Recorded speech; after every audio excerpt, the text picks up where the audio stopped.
കണ്ണൂർ ഓടക്കടവ് പുഴക്കര റോഡരികിലെ വയലിൽ കക്കൂസ് മാലിന്യം തള്ളിയ ലോറി നാട്ടുകാർ പിടികൂടി. പ്രതികൾ ഓടി രക്ഷപ്പെട്ടു. പ്രദേശത്ത് മാലിന്യം തള്ളുന്നത് പതിവായതോടെ നാട്ടുകാർ മാലിന്യം തള്ളുന്നവരെ രാത്രിയും പകലുമായി കാവലിരുന്ന് പിടികൂടാനായി കാത്തിരിക്കുകയായിരുന്നു. അതിനിടയിലാണ് കഴിഞ്ഞ ദിവസം സംഭവം നടക്കുന്നത്.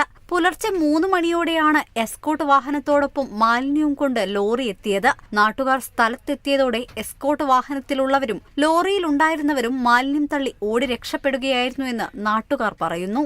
ഇന്നലെ രാത്രി ഏകദേശം 2:30 ഈ വണ്ടി നമ്മൾ ശ്രദ്ധയപ്പെടുകയും വണ്ടിയെ കൈയോടെ പിടിക്കുകയും ചെയ്തിട്ടുള്ളത്. ഉടനെ തന്നെ ബന്ധപ്പെട്ട അധികാരികളെല്ലാം വിവരം അറിയിക്കുകയും പഞ്ചായത്ത് പ്രസിഡന്റും മറ്റു പഞ്ചായത്ത് മെമ്പർമാരെ ഇവിടെ എത്തുകയും പോലീസിന് വിവരം അറിയിക്കുകയും പോലീസ് എല്ലാം എത്തിയിട്ടുണ്ട്. കോരിച്ചൊരിയുന്ന മഴയത്താണ് കാവൽ നിന്ന് ഈ വണ്ടി ഒരു 2:30 പിടിക്കാൻ വേണ്ടിയിട്ട് കഴിഞ്ഞത്. എസ്കോർട്ടായിട്ട് മുന്നിലും പുറകിലും കാറിൽ ആൾ വരും. അവരിവിടെയൊന്നും ആളില്ല എന്ന് മനസ്സിലാക്കി കഴിഞ്ഞാലാണ് വീണ്ടും ടാങ്കർ വന്ന് മാലിന്യം സെക്കൻഡുകൾക്കുള്ളിൽ തള്ളിയിട്ട് പോകുന്നത്. ഓടി രക്ഷപ്പെടുന്നതിനിടയിൽ വാഹനം നിയന്ത്രണം വിട്ട് റോഡരികിലേക്ക് മറിഞ്ഞ നിലയിലാണ്. വിവരമറിഞ്ഞ് പിണറായി പോലീസും വേങ്ങാട് പഞ്ചായത്ത് പ്രസിഡന്റ് കെ ഗീത ഉൾപ്പെടെയുള്ള ജനപ്രതിനിധികളും സ്ഥലത്തെത്തി. വാഹനത്തിലുണ്ടായിരുന്നവരെ കണ്ടെത്താൻ പോലീസ് അന്വേഷണം ആരംഭിച്ചു. Kerala vision news, Kannur.